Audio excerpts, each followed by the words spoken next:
Welcome back, everybody. I am your host, Cristo, and I have an exciting video for you. We're doing a tier list, and of course, we're going to do a tier list on Ninjago because it's probably the best LEGO team there is, right? Hit the subscribe button if you agree. But no, we're going to do a tier list on the best Ninjago armies, and I think that's going to be super fun for today's video. Kind of just give my opinions and thoughts. Of course, everyone's not going to be in total agreement, but you know what? That's okay. So without further ado, let's just get on into it. I actually opened up a ton of tabs of just references to the show, right? So we can kind of go in mix match order and just kind of pick some. So without further ado, let's just start with the Serpentine. This is just in general. I actually excluded the Anachondri on this, but because I put Anachondri as a separate entity, just because they are amazing. But anyways, so we're gonna keep the Serpentine kind of like from Pilot, even though I know Pythor was part of that Anachondri. But anyways, great army, iconic to Ninjago, right? Being the opening season, really good villains, and just the fact that there was so many different villains, right? Like Fangtum, just from all five armies. This is an absolutely amazing army. Uh, it's Serpentine army, and like I also compare this to different like Lego themes and different genres in fantasy. We don't really see a snake army, so I think that's just kind of unique to Ninjago. So definitely in that amazing category, putting it straight up there. Next, we also have the Skeleton Army. We had members like Cruncha, which was really cool in the show, right? But it's a skeleton army, and for me, this was like a calling card here. Um, his species was Skulkin. It's just like when you think of villain, right? I feel like skeleton just pops into like, oh, a monster or a skeleton just pops up right away, and they really aren't too threatening. So that one like kind of bothers me as a Lego army. So honestly, guys, as a Lego army, for me, the skeleton army is terrible.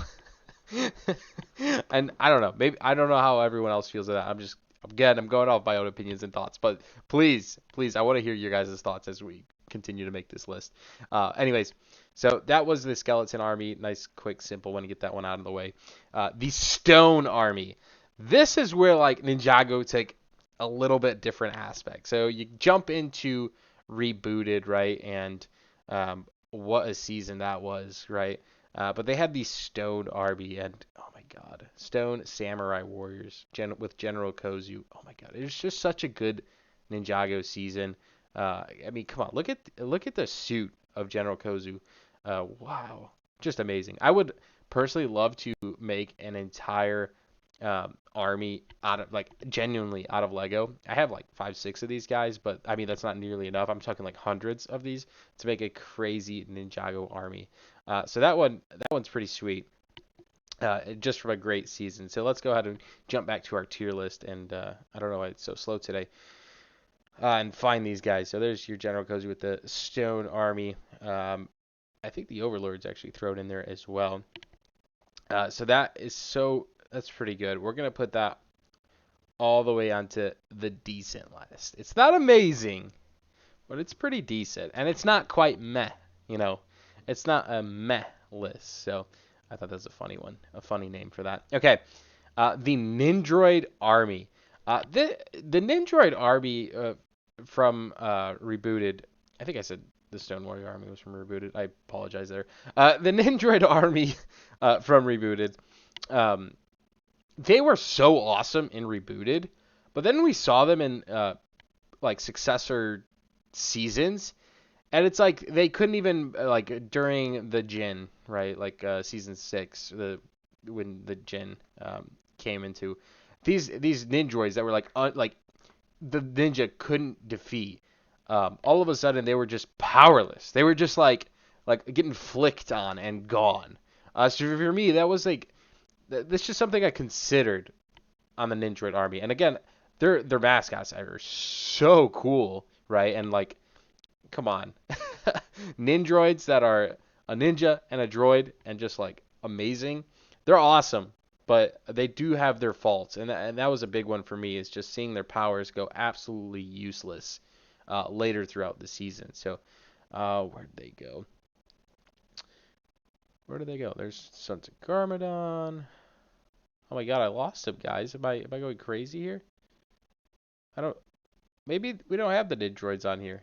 Okay, well if they pop up, I don't know why I'm not seeing them, but okay, if the Nindroids pop up, I'm gonna put them in the meh category, just because of that factor right there. So I definitely thought we had the Nindroids in there, but whatever. That goes to show.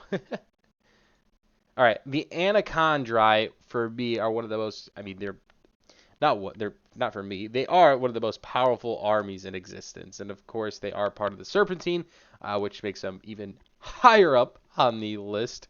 But yeah, pretty iconic.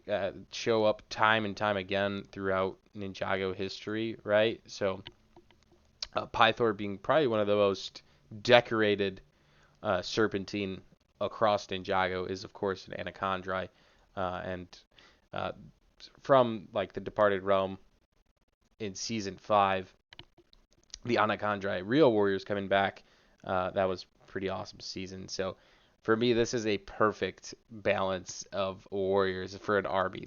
They are awesome, and also season 4 on Chen's Island, and where Chen turned himself into an Anachondri, Garmadon was turning into an Anachondri, and Skylar, it was just such a great season. So that Anachondri army for me is definitely a perfect army list, being that Serpentine aspect, right?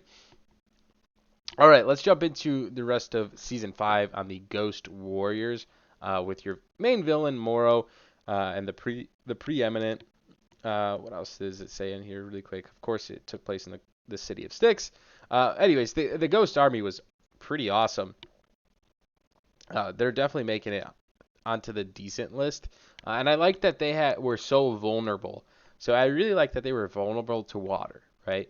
They had something that could diminish them. It's just a known factor, right? And they lived on the city of Styx, like on a city made of water. So it just was a perfect mix. Their like colorway, I was really cool, like the yellow feet, and then just being the ghost type purple. It was a great costume. Definitely like that one a lot. So next up we have the Sky Pirates, with Natakan, the Djinn. Some of the members were Flintlock, Delara, which was, I guess, Nia, right? Dogshank, Doubloon, Monkey Wrench, Clancy, Squiffy, Bucko, Siren, Skeleton Figurehead. This, personally, guys, is probably my favorite season of Ninjago, period. But I'm not going to keep that super biased, right? They were amazing, and as much as I want to just call them perfect, they weren't absolutely perfect. So we're gonna drop them into the amazing category. Although I do want to put them perfect, I'm gonna be a little bit mindful, just to not have that perfect army. I just realized they had the Anachondra on Chen's army as well. Again, I'm not gonna put this as perfect just because they aren't true Anachondra warriors. So we're gonna drop them down just to amazing. So that's fair enough because I do love the Anachondra, but these weren't real Anachondra, and these were. So we'll keep them together. But what an awesome attach there. All right, Sons of Garmadon next up. Harumi, who becomes like one of the absolute main characters in Ninjago, right? Just because of how long she kind of stretched throughout the show and just like continue to recycle into it. But anyways, the members also included Kilo, Mr. E, Ultraviolet, Luke, Cunningham, Chopper Maroon, Mohawk, Skip Vicious, Nails, Sawyer, Scooter, Buffer, Snake, Jaguar, and Colossus. So that's a lot. Even some of those names I don't recognize just because I just don't remember all those names for some reason. But okay, Sons of Garmadon was pretty cool. They were kind of like a biker gang. One of the big things I'm going to argue here is how they were such villains, and then like later through the show they become villains but like friends type. They just kind of help the ninja. So it's a meh category for me. Harumi, of course, is definitely a top tier character. I just think things went a little bit different throughout the show. And really quick, we also found the Nindroid army, where we'll just drop them in meh for now. Okay, that was good. Next up, we have the Shark Army from the Ninjago movie. They had some humor. A Shark Army, a little different. It really wasn't. It could have been better on the Ninjago side. They're right somewhere over here. They have some really cool minifigs, but a Shark Army, it's going in the bad category for me. It just, I don't know, it's just a little off. It just didn't make sense. It's like shark costumes. I don't know. Just totally wasn't all over it. But all right, and next we have the Keepers from the Keeper Village. Members are Pool Eric, Rumble Keepers, and the Thunder Keepers. So didn't name drop there. But anyways, small short season of Ninjago. Really cool, super cool. Like designs from them, and I don't see them right here. So anyways, there they are. They were in I think four episodes, and then kind of rebrought into Seabound as that season played off of it.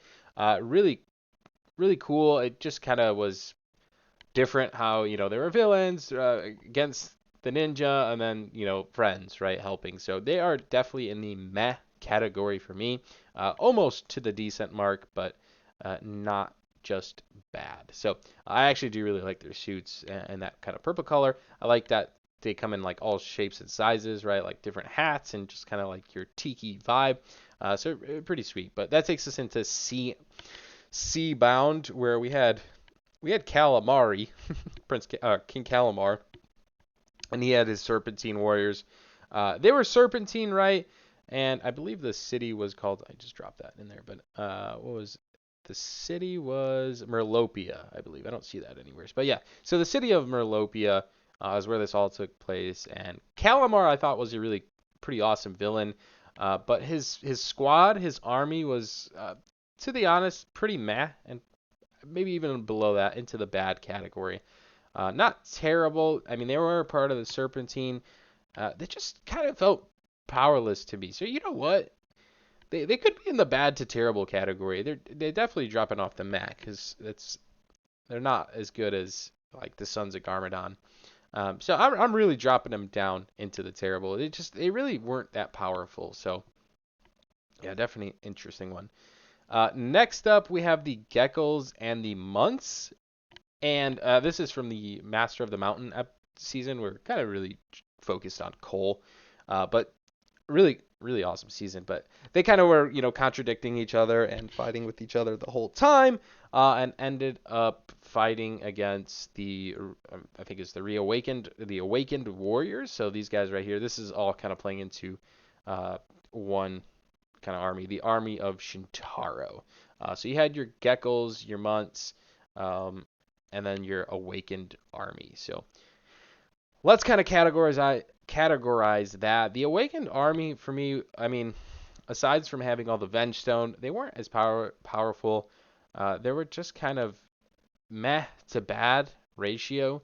That's kind of where I'm putting them. They just, I don't know, it just wasn't a great army. Where like the Geckos and the Months, they kind of came together as one and created this awesome combined army. So they're definitely in the decent to meh ratio. So they're kind of split in between there. That's kind of when I'm going to drop them in there. I do like the colors, and they weren't super powerful, right? But, as they came together to put away their differences, they became pretty powerful. So, yeah, of course, that all took power on the Kingdom of Shintaro. All right. Next up is, we'll just throw in Prime Empire. I think these were Red 27. So the Red Visors is what their names were for Unigami. So unfinished game something, I think Unigami stands for. Let me double check that. Unfinished Adventure Game 1 is what Unigami stands for. But anyways, he had the Red Visor army, which were pretty sweet. These guys are pretty awesome. I like that. I really like that season, and it definitely just plays into the aspect of artificial intelligence into Ninjago. So honestly, I think that season kind of got a lot of hate, but it was really good in my eyes. They're not at the amazing mark, but they're definitely in for decent because great army. They were powerful because they were just like coded. They were infinite in a sense. Unigami was just spawning more in, so kind of where I'm going with that. Next up, we had the Pyro Vipers for Asphira's army, all around, did not care for this season, and I don't really remember it that much. But definitely, I mean, they are Serpentine, but they're making it onto that bad list. They weren't that powerful. Asphira, of course, being powerful, but her army just is powerless in a sense. Like Asphira was so powerful that her army didn't even make sense. She shouldn't even need an army. It just I don't even kind of understand why they had one. So, but yeah, that was the Pyro Vipers, another part of the Serpentine. Now the Oni, this one's a little bit different. This one's going up higher. These were pretty awesome. The Oni were an awesome series. I'm just dropping in decent for a minute, but also known as the Bringers of Doom. Mistake, deceased. Oh my gosh, they look amazing. Look at this. This picture just gave me like, ugh, it's creepy. These guys are pretty sweet.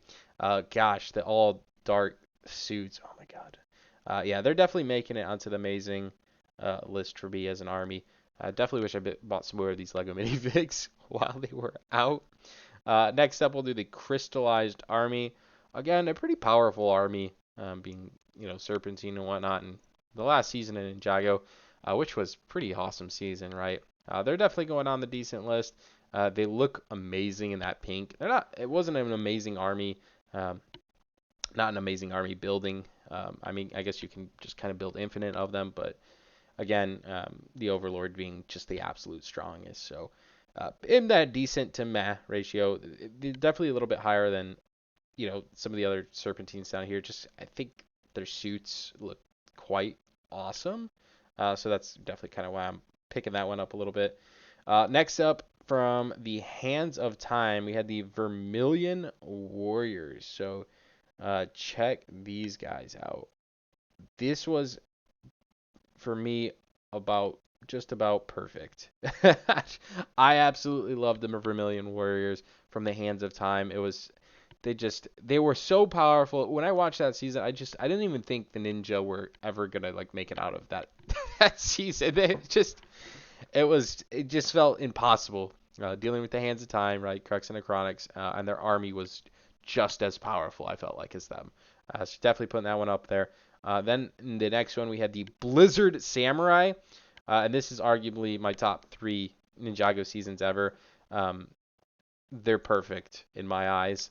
The suits of these guys were amazing. The first time I watched this, I didn't piece together that the Ice Emperor was Zane. I don't know why. I was just like binge watching, and I loved it. And the actual minifigs were amazing. And Vex being iced over, it was truly an amazing season of Ninjago, and the army itself was just wow. These minifigs are insane. Some of the best Ninjago minifigs I think like I've ever seen. So definitely in that amazing list, top tier for sure. Who else did we have? Oh, we had like some of the mechanic guys that I didn't have a tab pull up, but from a good season, right? I think it was they played into the Oni, right? The March of the Oni season, just kind of in between Sons of Garmadon. They're definitely in between that decent and meh range. I actually think they're a little bit higher, just because I mean it wasn't like a Serpentine army, like the Serpentine down here, where they're for me was just infinite Serpentine. I feel like the Serpentine never end, so that's kind of why I'm shifting them to bad. But they had their crew, and I thought that was pretty powerful for an army. So putting it there, and of course the I forget the last dragon's name, the firstborn dragon. Right, I mean that was just an iconic scene. So definitely in the decent range. So my top perfect armies are the Vermilion Army, the Blizzard guys, and then of course the Anaconda, which is awesome. And then just missing the mark was the Oni, the Sky Pirates, and then of course our Serpentine, just our Serpentine in general. So wow, I think this list is pretty accurate in my eyes. Just kind of recycling through it. I would say Crystalized can maybe drop off, and I would actually raise the Ninjroid army because I do really like the Ninjroid army a lot, but playing into that factor, like I said earlier, where they just become not as powerful. So it's just a thought there. But that's kind of our list for this episode. This was a tough one to make. There's a lot of good armies from Ninjago. This is like I was being super critical, um, but I think where we have it right now is dang near pretty accurate. The only other one I would stand out is the Sons of Garmadon might have a little slight, a little ways up, and then drop these guys down to meh, just because yeah, I think that might even just be a little bit better. Even yeah, no, I think that's pretty accurate. And if anything, maybe even just raise up the Ghost Army from season 5 from Moro, maybe even drop up one, maybe one even higher. Yeah, I would say that's pretty locked in place. But I want to hear what you guys think in the comments below. This was a tough list to make, and I knew this was going to be a challenging video when I'm making it, just because how awesome Ninjago is.